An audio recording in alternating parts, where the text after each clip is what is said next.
Hi, I'm Dr. Berry. You've heard me say many times on this channel that I and other people in the low carb, keto, carnivore community are standing on the shoulders of giants. And I have one of those giants with me here today, a gentleman and a scholar and a doctor who does not get nearly as much credit and fanfare as he deserves. Hopefully, a new book he's just released is going to change that somewhat. I have the great pleasure today of having with me Dr. Eric Westman, who's the author of the new book, End Your Carb Confusion. And you know, we've all been confused about those damned carbohydrates. And so we're going to chat about this and try to help you with your confusion. If you've got a friend or family member who is thinking about low carb keto and is confused, doesn't know where to start, then share this video with them right now.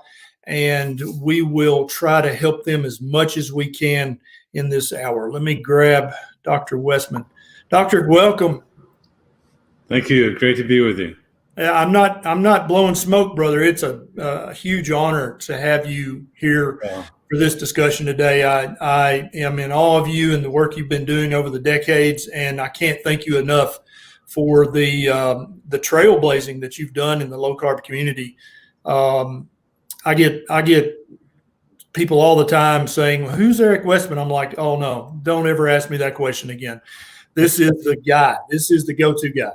Well, you know, I feel the same way that I learned and I stood on the shoulders of others.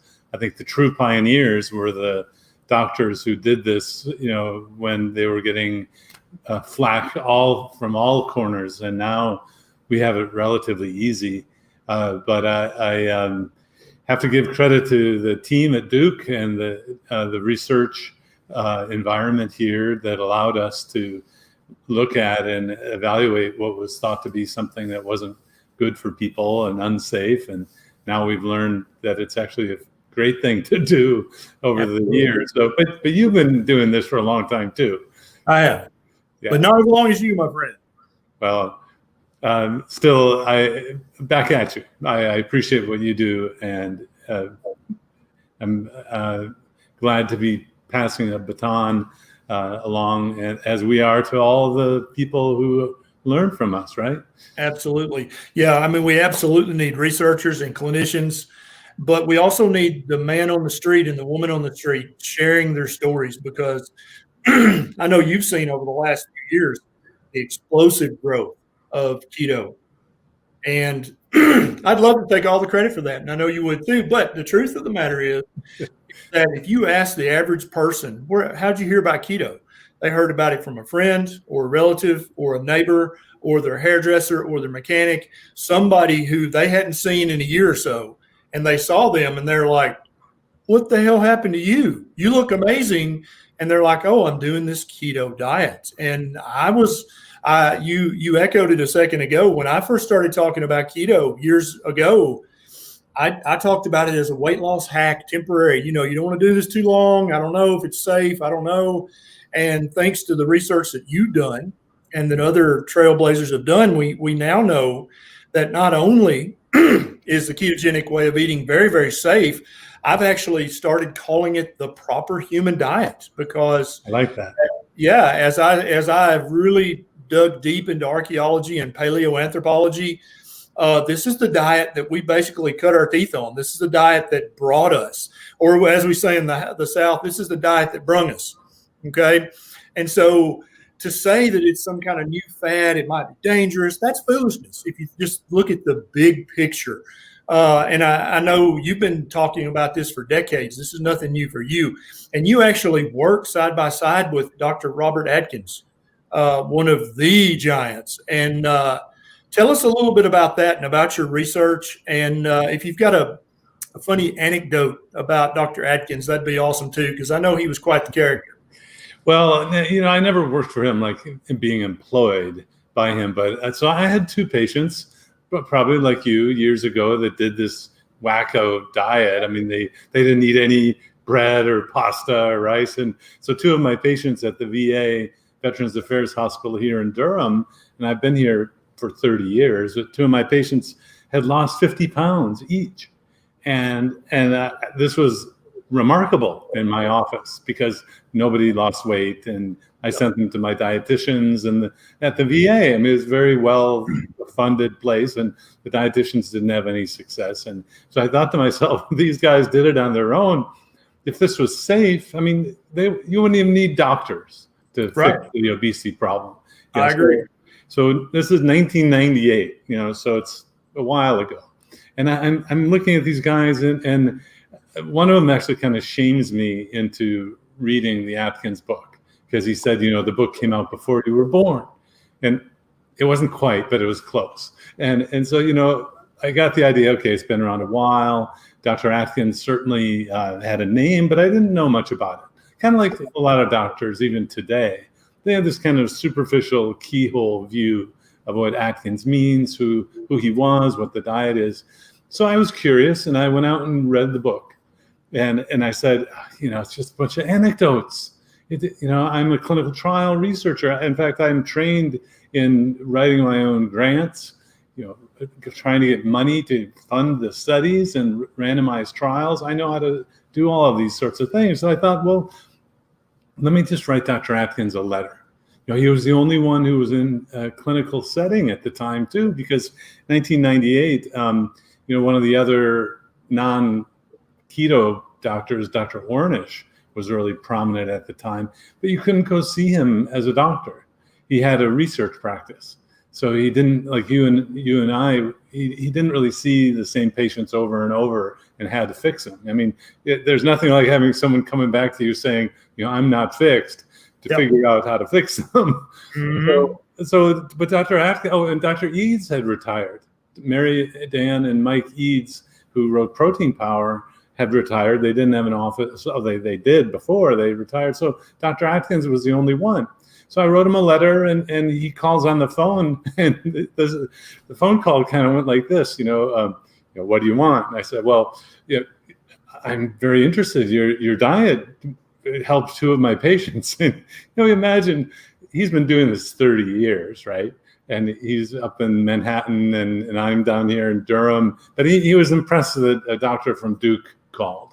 Now, years later, I hear this story. And so I said, well, your diet seems to work. He said, yeah. And I said, well, you need to do research. I read your book, and all there are a couple anecdotes, and meaning cases of people getting, remarkable cases, though. And he said, well, why would I want to do research? I know what the results will be. I've been doing it 30 years. Yep. So, looking back, it was awkward, but yet I thought, well, gosh, maybe he's onto something. I mean, maybe he does know something. And I have to admit that I'm a son of a doctor, and my father was in a kind of a strange child psychiatry, learning disabilities practice that he honed and had a really great practice. But he forgot to train people to do what he did. And so by the end of his career, what he had gotten together kind of just faded away. But I knew that he had learned through the course of his lifetime. And so I thought, well, let me take a chance. I'll look into it. But Dr. Atkins is the one who broke the ice. He said, why don't you come to my office? And in fact, that's the same line I use today. If there's a doctor who's really interested, at a meeting, wherever we are, on a cruise, we shared a low carb cruise once. I'll say, why don't you come to my office? I have an open door policy. And so I took the trip up to New York City, and I sat in the office of Jackie Eberstein, who is still around teaching and consulting, and Dr. Atkins as well. But by the time Dr. Atkins, this was 1998, he's been doing this 30 years. It was almost like he was the professor. Like you're just calling me the professor. I mean, I'm still in an office seeing patients one-on-one myself with trainees, but it's mainly me doing it still. But that by the time I visited, there was a young doctor who would take the history, put it all in a chart, and they'd see a dietitian, and then they'd present the case in front of Dr. Atkins down at the end of the hall. It was like the grand march down the hall. And I was sitting in the office watching and it clearly worked. I saw charts. They let me peek over them. And I had thought ahead, what do I really want from this visit to Dr. Atkins? And I didn't want to work for him. I'm a researcher, but I was intrigued with the hope, the promise that there might be. And so I had a little proposal written up, a one pager, and we met over lunch down in their basement of this midtown Manhattan flat. And I pitched a study. I said, look, I'm realizing now nobody believes you. I mean, even if I went through your charts, no one's going to believe because it comes from you. There was such a lack of confidence in what he said. Oh, he's just writing books and all this, but it wasn't true. I mean, I was seeing it with my own eyes, and I thought, well, let me go back to Duke and let me do some studies. Here's a proposal, and he pulls out his checkbook and writes the grant right there, the money for the grant. Nice. Looking back, it wasn't much, but it was enough to do 50 people over 6 months. And we published that paper in 2002. Going back, we said, you need to do another study because it wasn't a controlled trial. And randomized trials are the most respected kinds of research in medicine.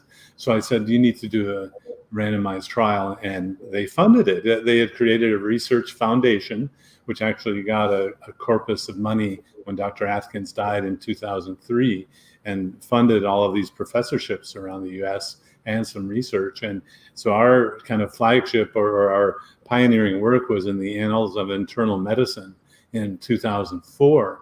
And as we saw the research going like this, I remember a colleague at Harvard at the time who I knew better said, your work's very influential. I reviewed it, he said, but the research was going like this, but then Dr. Atkins dies. It was the spring of 2003. And so what was going to be the Atkins craze of 2003, 2004, and hopefully by now we fixed obesity and diabetes, didn't happen. And it's not that there was any research that came out to say it was bad. It's that Dr. Atkins slipped on the ice in New York City and bumped his head and died over that week or weekend. And one of the rules or things you want to learn is don't live in an area where there's ice, It's very bad for your health. Much more dangerous than keto. That's for damn sure. Well, but so I knew the doctor who worked for Dr. Atkins. His name is Keith Berkowitz. He's an internist. He still works in New York City, taking care of a lot of the patients that Dr. Atkins had. And he's the one who found Dr. Atkins on the sidewalk as he was walking to work too. So that's kind of the, I'm telling you what really happened when I know there are all these urban legends about, oh, he's the doctor who died of his diet. And, no, that's not true. But that's why I'm a little shy about having a book or a name of a diet called the Westman diet, because, when Westman dies, well, there goes the diet. His diet did not make him immortal. Therefore, it's crap. Yeah. Right. So because Einstein died, the theories that he came up with can't be true, right? Right. Exactly. Right. But I'm kind of in the same boat that Atkins was. Because, I've been practicing for 20 years. And so for the first few years of my practice, I vigorously recommended Weight Watchers. Yeah, because there was a local little chapter of Weight Watchers in our small town. And I just said, if you want to lose weight, join Weight Watchers. I mean, that's what they do. Duh, right? And join the gym. Or if you're an obese diabetic, then follow the ADA diet. That's just it. And just move more and eat less. And it's all about calories in, calories out. And I said that every day for years, Dr. Westman, and everybody came back either exactly the same or fatter and sicker.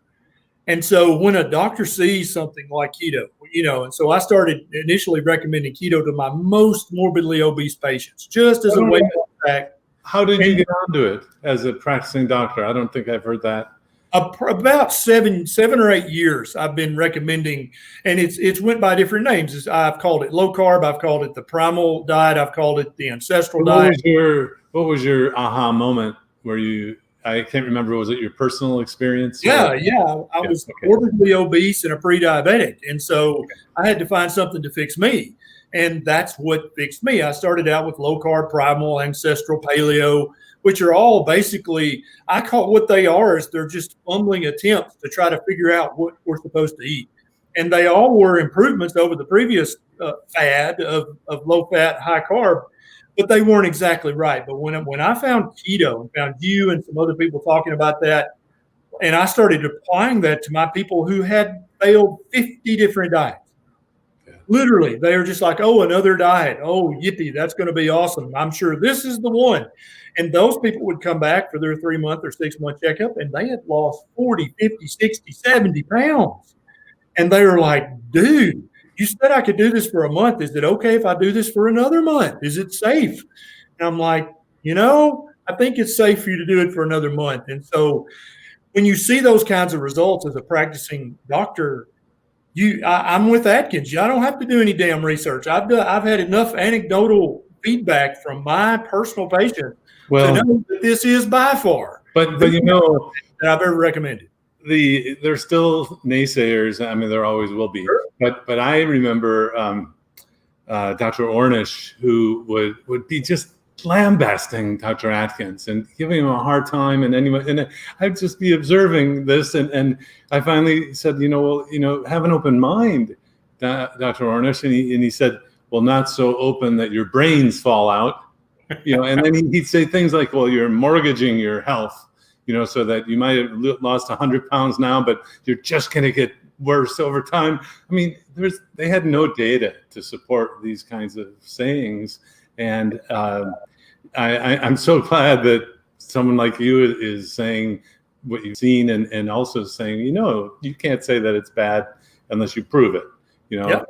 And I've learned that I'm a few years behind what you say, Ken, and please call me Eric, because in an academic world, I'm still a professor at Duke, and I straddle what people believe, and what's scientific, and even in the medical world, we have beliefs. But it's great to hear that you were a doctor who listened and followed something that really worked at a time when things don't work. And I even almost got angry today when I saw a patient who weighed 300 pounds, and I kind of know the internist who's his doctor. Or her, I shouldn't say.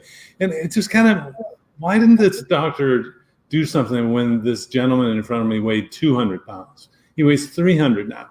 And why was he put on insulin, which made him gain the next 100 pounds? I mean, now I'm starting to get this sort of, we need to, stop other doctors from myths and harming you. I mean, I know this is what you're calling out in your books and your absolutely. And I 100% agree. And I'm past the point of trying to be, because, there are still some physicians and researchers in the low carb keto space who are trying to be very cordial, and they're trying to be very academic. And I get that. I understand that's a path that they want to take to try to change the system from the inside. Like our good friend, Nina Teichholz, she's wanting to change the food guidelines from inside. And I was tweeting with her the other day, and I was like, I love you to death and good luck, but I'm not holding my breath. I just don't think that's how we're going to do this. And I think it's time for people to start calling out doctors and other healthcare providers when they're just like, oh, okay, so I saw you last year and you weighed 280. Now you weigh 310. But I'm going to give you the same advice I've been giving you for the last 15 years.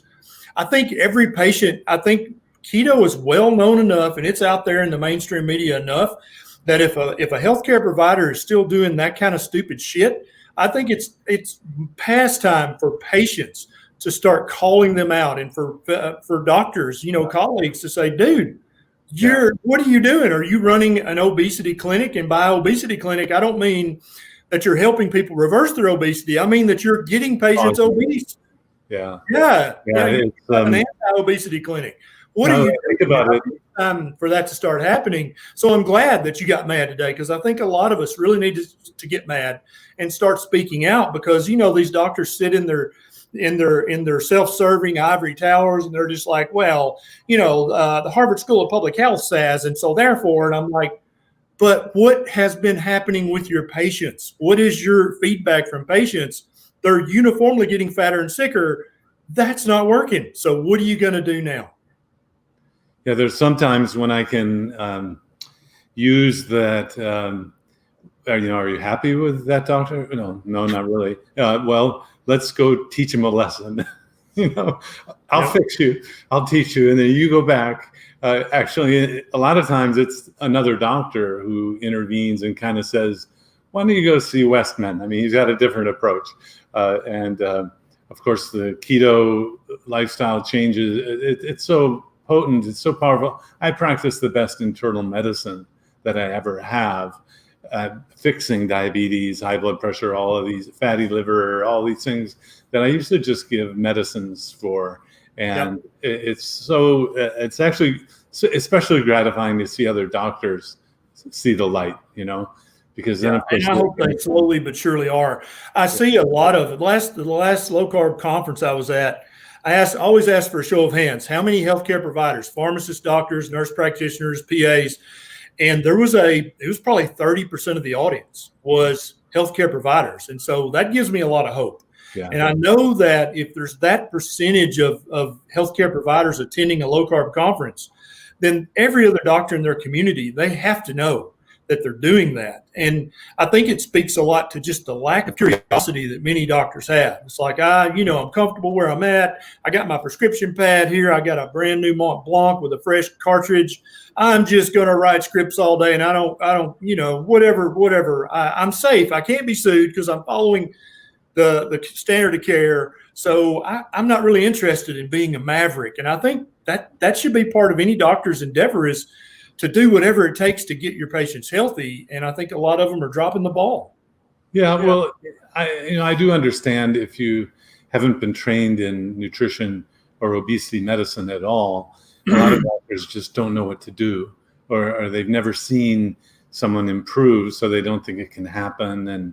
But yeah, my tolerance for especially doctors who are allowing someone to gain hundreds of pounds on their watch. I mean, that I don't know the right language other than, there's another way to go about this. But okay, they're harming people. But exactly. And at what point do people start saying that? Because if under your watch someone has went from 250 to 350 pounds and you haven't taken drastic measures, I mean, outside of the box measures, that happened under your watch, are you not fiduciarily liable for that? I mean, I think doctors really need to start thinking about that. If your patients, if they lose a limb to diabetes, and we've had low carb keto all around us, it's in the news. They may be talking about, stupid keto breath and keto butt crack, but it's still in the news enough that at some point you should have Googled that as a curious researcher and a curious practitioner. You should have Googled that to find out what the hell is this keto? What is everybody talking about? Why is this so popular? To just have a complete and utter lack of curiosity, I think, is not a sign of a true learner or a true teacher or a true scholar. End your carb confusion. Let's turn this train and let's talk about that, because you've seen the questions on social media. People are like, well, how should I count net carbs or total carbs? Should I be 50 grams or 20 grams? There's so much confusion because, like I say, we're all kind of stumbling around in the dark. How much apple cider vinegar should I drink? Right. How many shots of apple cider vinegar, and should I shake it up or not? Yeah, it's all this foolishness. And then, of course, all of the manufacturers are trying to jump on now. Slim Fast Keto, and I'm sure there will be a Weight Watchers Keto, even though the CEO said there will never be a Weight Watchers Keto. I think when the stock tanks up, magically there will be Weight Watchers Keto here before long. So let's talk about your new book you wrote with my good friend Amy Berger called End Your Carb Confusion. And help us to end some of this carb confusion, because this book is so full of common sense. I love it. Well, that's a combination of the Westman Berger team that we really kind of hit it off, and that she likes simple things and writes very clearly and very simply.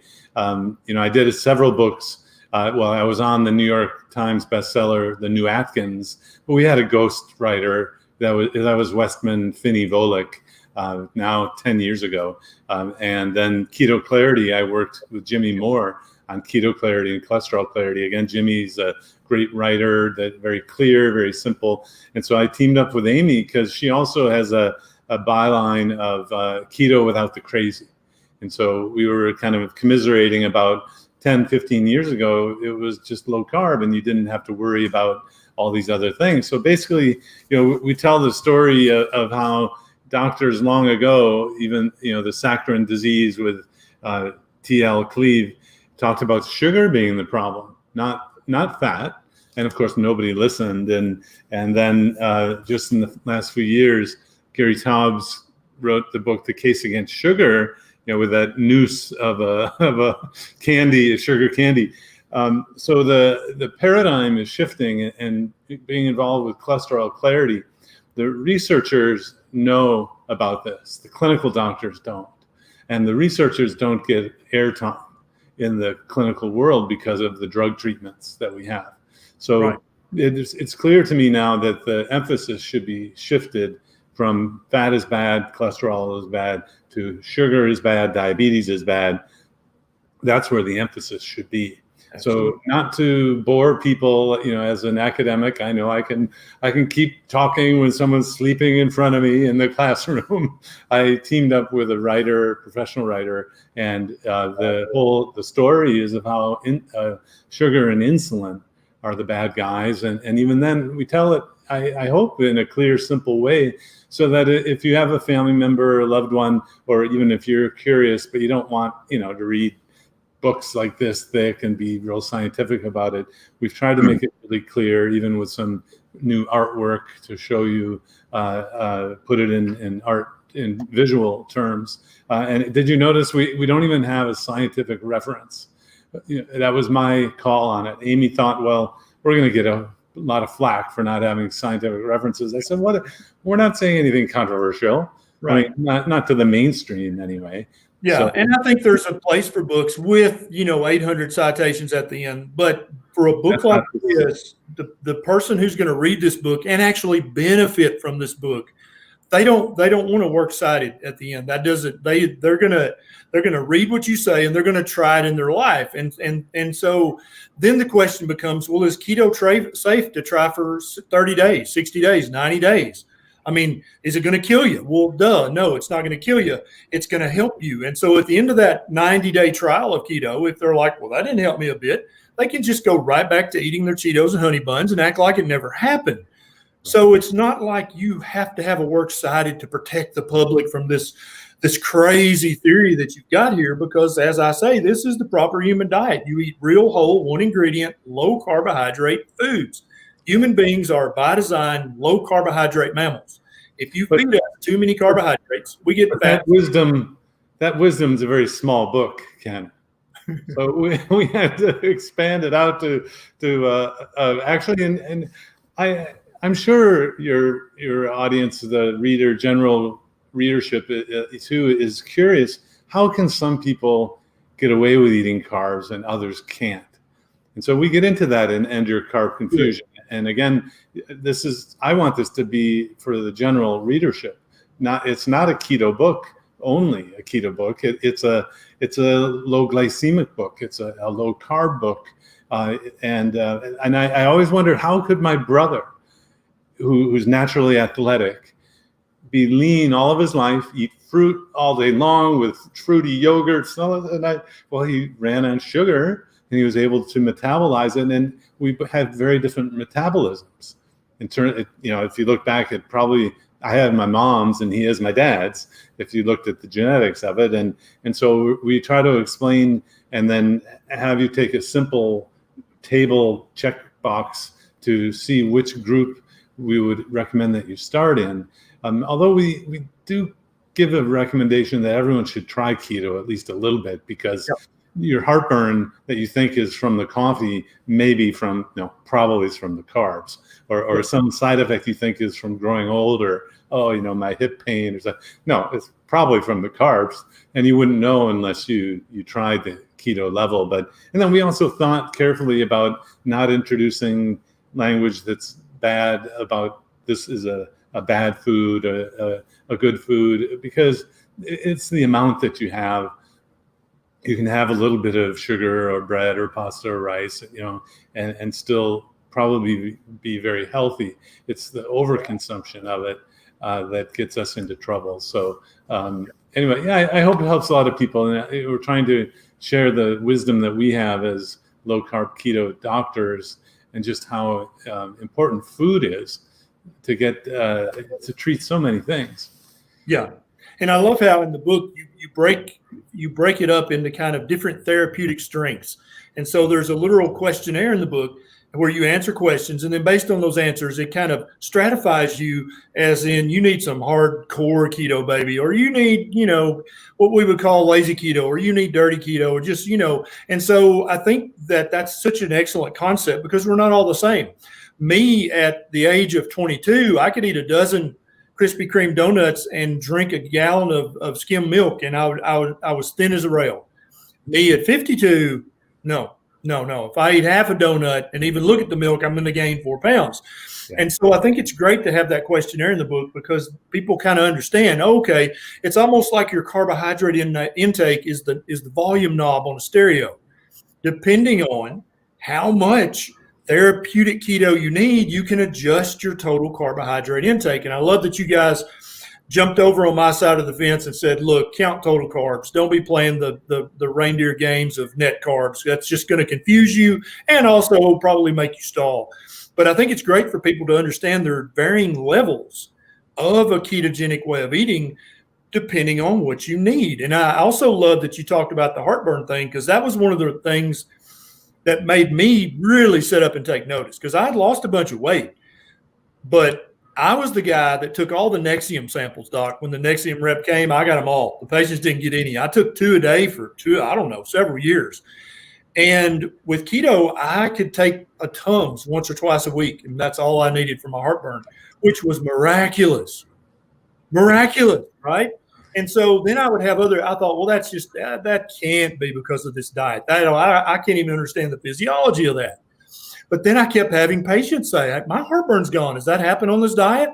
And again, when I was basically overrun by this mountain of anecdotal evidence, 40, 50, 60 patients saying, hey, on keto, I have no heartburn. I don't need my Prilosec refill because I'm on keto. When you've heard that 50 or 100 times, you have to at some point go, maybe this is a big deal. Yeah. Well, you read Dr. Atkins put his clinical information into a book called Dr. Atkins' Health Revolution.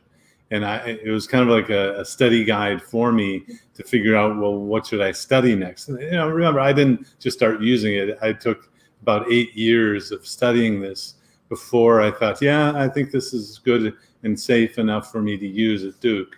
And we've now been using it clinically at Duke for 15 years. In fact, I got so, the feedback I was receiving is, you just really teach people to change the diet. Well, right. I mean, that's all you need. So I was talked into changing the lifestyle medicine clinic name to Keto Medicine Clinic. And so I've given a few talks on, here's what keto medicine is. You can do all of these different things. We'll see if it takes off or not. But, and that's a big message. You don't need to exercise to get this done. And that's still one of them, it took a history today of, I need to exercise. No, you don't. Yep. And then, the eyes bug up. Yep. I know. And I tell people that every day. And that has been so ingrained in our psyche from our modern society, that if you're going to lose weight, you have to join the gym, you have to jog, or you have to do something. No, you don't. The majority of your weight, that you're overweight, is carbohydrate poisoning. Just like type 2 diabetes, you don't have to do anything except lower the carbohydrate intake. Shirley says, so, okay, docs, how many grams of carbs can you eat on a low-carb diet? You want to take that one and kind of talk about your levels? Sure. Well, so depending on your metabolism, and we don't have you measure metabolism, it's looking at the effects of the metabolism. So what is your weight? Do you have any things like diabetes, PCOS, high blood pressure, those kinds of things? If you're overweight and and have, more than 50 pounds to lose, you're going to end up in the 20 gram or less total carbs per day group. And that's the program that I teach, and I've taught for 20 years now, that if you want this to work the first time, every time, use the 20 gram or less total, not net carbs. And that, because that's my perspective. People come to me, often they've waited 3 or 4 months. They want it to work the first time, every time. And we have data now, studies that basically, like a prescription drug, this will work. Now at Purdue, the phdhealth study, which is a pioneering study with diabetes, they use 30 total carbs per day as the limit. So, if things are going well and you eke in another 10, I'm not going to say don't do it. But in the book, we'll say 50 grams is kind of the next, which really, when you look at it, it's about 20 net.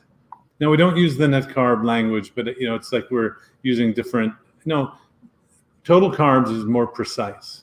Yes. It's more accurate. So that's why we like using total carbs, not net carbs. And then net carbs gives people the idea that they can eat fake foods. Right. Exactly. Products and all, and just stay away from that. I want you to have real food. So we go from 20 to 50, and then, my brother, my business partner at Adapt Your Life, we go up to 150 grams of carbs a day. If you're young, you're healthy, you're athletic, you don't have insulin resistance, and that's going to shock some people. But you have to consider the context of the situation that you're in. And I totally agree. Like I said earlier, when I was 22, if I had eaten 150 total grams of carbs a day of real whole food, right, one ingredient, vegetables and fruits, I would have done fantastic and probably would never have developed morbid obesity, right? But a lot of people that have been sold on the net carbs thing, and like Shane Brown says, did he say 20 grams total, not net? Yeah, Shane, because when you talk about net carbs, you give food manufacturers all this elbow room and wiggle room that they can put nut flours and they can put this kind of fiber and oat fiber and tapioca fiber, and they can get away with all these carbohydrates. A friend of ours, she actually did a little experiment at home, and for 20 net carbs, she was able to eat 127 total. Wow. That's what the total would have been, right? And so you think you're doing good with 20 net, but you're really eating 100 total grams of carbs a day. And I know that they tell you that the fiber doesn't count. Fiber is not digested. That's horse crap. Yes, okay? it can. A lot of these fibers are even, they are like half a gram of carbs, 1 gram of fiber. It's 2 or 3 calories per that fiber. So you cannot say, oh, fiber doesn't count. That is bull crap. It totally counts. Doesn't count as much as a real carb, but it does count up to 50% of a carbohydrate. So that's why Dr. Westman and I say just count total carbs. That way you don't give the food manufacturers wiggle room to trick you with their keto bars and their keto shakes. But at the same time, you have to focus on real whole one ingredient food, which is that's the proper human diet, right, Doc? If it's got an ingredient list, that's a product, not food. Exactly. That reminds me, there was a researcher I met through the years, very, very nice, the expert on fiber. She, at the time, was working at the University of Minnesota. She might still be there. Her name is Joanne Slavin. If you could track her down, I remember she was telling me that people absorb fiber. Non-absorbable fiber is absorbed. The name's wrong. And I'm looking at her like, well, that's what I thought all along. But anyway, she was unable to get other people to listen to her. So that there was she knew that fiber was not non-absorbable, even the non-absorbable fiber, but because it was not accepted as, how should I say, by the consensus, she couldn't get it published and had trouble getting that message out. But, at the end of the day, the proof is in the low-carb pudding.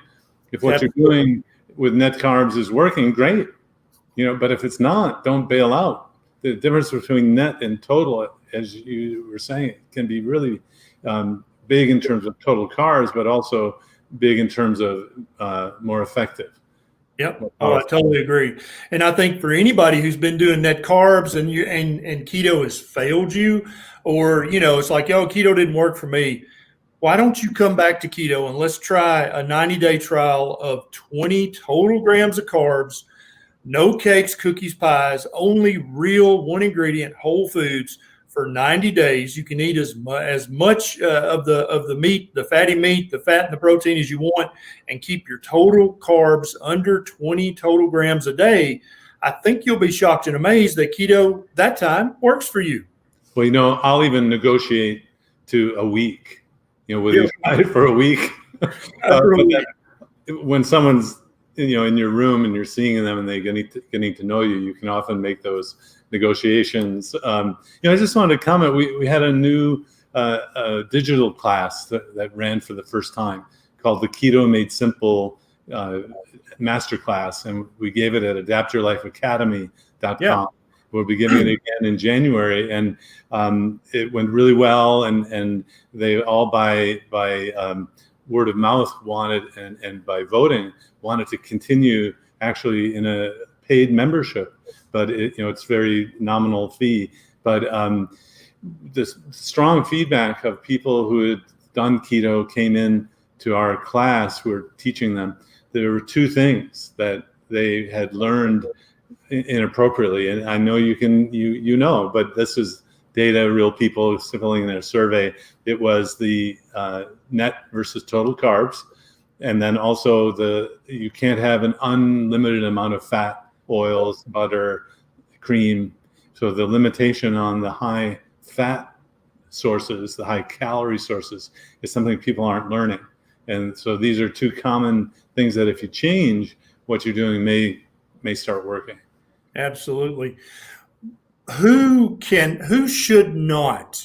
And I hear this question all the time, and I know my answer, but I want to ask you, because you are much more conservative than I am. I don't know if you know that or not. When it comes to answering questions and giving opinions, is there a list of diagnoses, of conditions that should not eat a ketogenic diet? No, I can't think of any. So this is I completed a chapter for Professor Noakes's book on keto diets. Prof. Noakes is in South Africa, and he was put on trial or professional standards trial. And anyway, he's writing a book. And so Dr. Yancey and I at Duke were asked to contribute a chapter on cautions and a chapter on how to do it and all that. But so as we thought this through, and this is a book chapter that we've submitted, there's really no contraindication, meaning someone shouldn't do it. All you're doing is taking away sugar from the diet. Starches are really just sugars. Even the very rare metabolic genetic things you might hear about it, most of these kids don't get through childhood. Right. So exactly.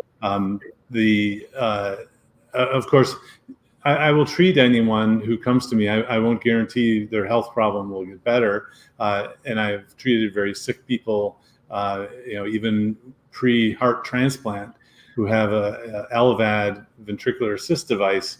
It's this kind of pump in their chest. So you want to monitor everything that you normally do for those conditions as you do it. So I'm not just sending people out and see ya. I'm very careful, and will monitor people very carefully. So there's a medical monitoring line that if someone has a disease, so it's not a contraindication. I wouldn't say you can't do it, but you want to do it with monitoring. And even then, otherwise healthy people, let's say pregnancy and post-pregnancy, it's probably okay. But these areas are a little more sensitive, especially medical legally.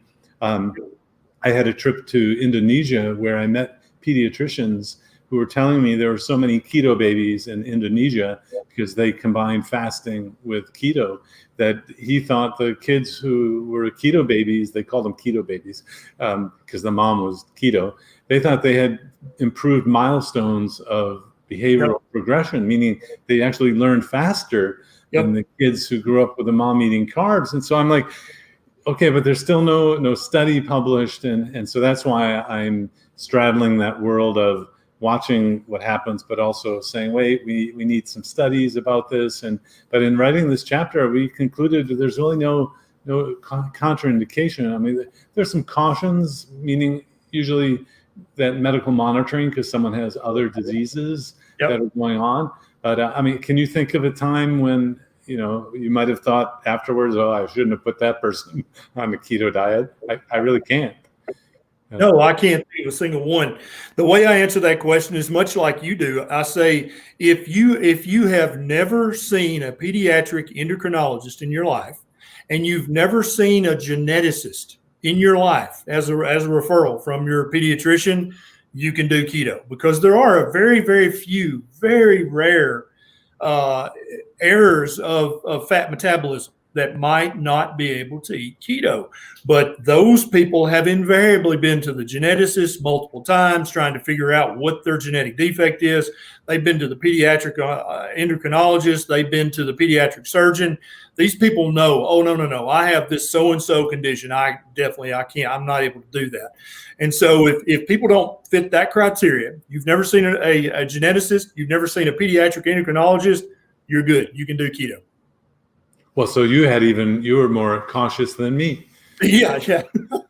Because you never know what you don't know. And I'm sure I know that I don't know things. Well, when you're talking to an audience that's so big that also you haven't met, you need to have these guardrails of we can say, please check out with your physician, but most physicians don't know about this. So that's kind of an awkward position to be in, but that's a great way to put it.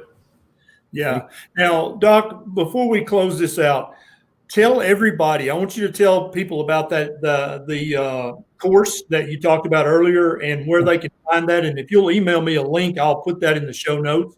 I've got a link to the book, End Your Carb Confusion. It's up here on Facebook and down there on YouTube. And there's a link to the Amazon, so you can get that right now. But I want you to tell people where they can find you and what you've got coming up in the near future. Yeah, so Adapt Your Life Academy is the online digital class platform. So Adapt Your Life is the company I've been working with now for 5 years with keto bars, and I don't even push them much because I want people to eat real foods. But phdhealth.com is the bar and product company, but adaptyourlifeacademy.com is where you can learn.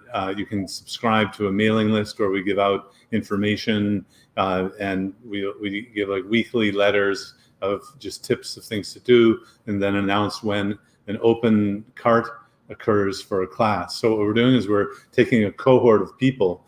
So this first time we had over 500 people all doing keto at once, under my kind of purview, which I usually send people home and they come back at a month. So but it was great. The results are just phenomenal, as you would surmise. So adaptyourlifeacademy.com, and I just got the draft to look at. I'll be on the cover of Woman's World in January.